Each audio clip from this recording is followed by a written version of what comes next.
Fascist এই আওয়ামী লীগ 17 বছর চেষ্টা করেও মানুষের হৃদয় থেকে, এ দেশের মাটি ও মানুষের হৃদয় থেকে বাংলাদেশ জাতীয়তাবাদী দলকে কোনোভাবে দুঃসাৎ করতে পারে নাই, ছিনিয়ে নিতে পারে নাই। তার এই ধারাবাহিকতায় বাংলাদেশ জাতীয়তাবাদী দলের দল অঙ্গ সংগঠনের নেতৃত্বে 17 বছরের আন্দোলন সংগ্রামের মাধ্যমে 5ই আগস্ট সংগঠিত হয়। পরবর্তীতে আবার এক গুপ্ত দল, যাদেরকে নাকি আমরা আশ্রয় দিয়ে গত 15-16 বছর আমাদের আশ্রয় রেখেছিলাম, তারাই আবার আমাদেরকে সুবল দেওয়ার প্রক্রিয়া শুরু করে। কিন্তু কি আল্লাহ যেহেতু সহায়ক আছে, এই দেশের মানুষের ভাগ্যে যেহেতু ভালো কিছু আছে, তার জন্য সুস্থ এবং নিরপেক্ষ নির্বাচনের মাধ্যমে আমাদের প্রিয় নেতা তারুণ্যের অহংকার জনাব তারেক রহমান রাষ্ট্রীয় ক্ষমতায় অধিষ্ঠিত হন। সম্মানিত উপস্থিতি, সংক্ষেপে আমি শুধু একটি বিএনপি ধারাবাহিকতা বললাম। সর্বশেষ যে কথাটা বলতে চাই, গত 17 বছর অত্যাচার, নির্যাতন, জুলুম, এই সমস্ত কারণে আমরা দলকে সুসংগঠিত করতে পারি নাই। কিন্তু একটা জিনিস সুসংগঠিত হয়েছে, কষ্টি পাথরে ঘষে দলের নিবেদিত প্রাণ, দলের দুর্দিনে যারা ভেঙে যায় না, দলকে ছেড়ে যায় না, এরকম কিছু লোক আমাদের বাছাই করা হয়েছে, ঠিক কিনা? অতএব এখন আমরা দলকে সুশৃঙ্খল করব।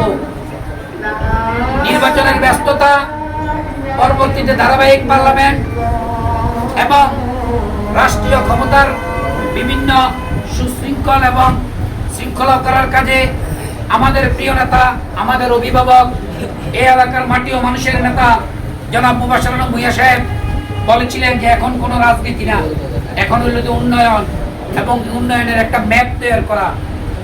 উনি, আপনারা জানে আনন্দিত হবেন, আমরা গত জীবনে ফ্যাসিস্টদেরকে দেখেছি, তারা প্রত্যেকটা শিক্ষা প্রতিষ্ঠানকে তাদের দলীয় কার্যালয়ে রূপান্তরিত করেছিল। বাগমারা স্কুলের দিকে তাকান, এরকম ভাবে প্রত্যেকটা শিক্ষা প্রতিষ্ঠানের দিকে তাকান, ওইখানে শিক্ষা ব্যবস্থা বলতে কোনো কিছুই ছিল না। আপনার বাগমারা স্কুলের মধ্যে আপনারা জানেন কারা কারা সভাপতি হয়েছে, যাদের লেখাপড়ার সাথে কোনো সম্পৃক্ততা ছিল না, এই জাতীয় লোকরা বাগমারা স্কুল সহ বিভিন্ন প্রতিষ্ঠানের সভাপতি হয়েছিলেন।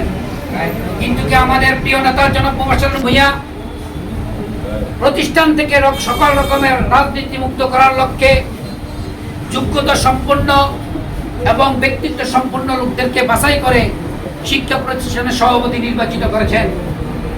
এখানে কোনো দল বিবেচনা করেন নাই, যাদেরকে যোগ্য বলে উনি বিবেচিত মনে করেছেন তাদেরকে প্রদান করেছেন। এরকম ভাবে প্রশাসন হতে আরম্ভ করে প্রত্যেকটা ক্ষেত্রে উনি বাছাই করে যোগ্য ব্যক্তিদেরকে পদায়ন এবং দায়িত্ব দেওয়ার প্রক্রিয়া ইতিমধ্যে শুরু করেছেন। উনি বলেছিলেন, এখন আমি আমার সংসদীয় আসনকে উন্নয়নের রোডম্যাপ উঠানোর জন্য যা যা করার দরকার আমি করব, আমি রাজনীতি আরো কতদিন পরে করব। যাই হোক, ওনার 6 মাস রাজনীতি করবেন না ঘোষণা দিয়েছিলেন। 6 মাস পূরণ হওয়ার পরে উনি আমাদেরকে গত কিছুদিন আগে বলেছেন, এখন থেকে আমাদের রাজনীতি হবে। প্রত্যেকটা দল, বিএনপি অঙ্গ সংগঠনকে সুশৃঙ্খল এবং দক্ষ হিসেবে গড়ে তোলার লক্ষ্যে উনি ইতিমধ্যে মনোনিবেশ করেছেন।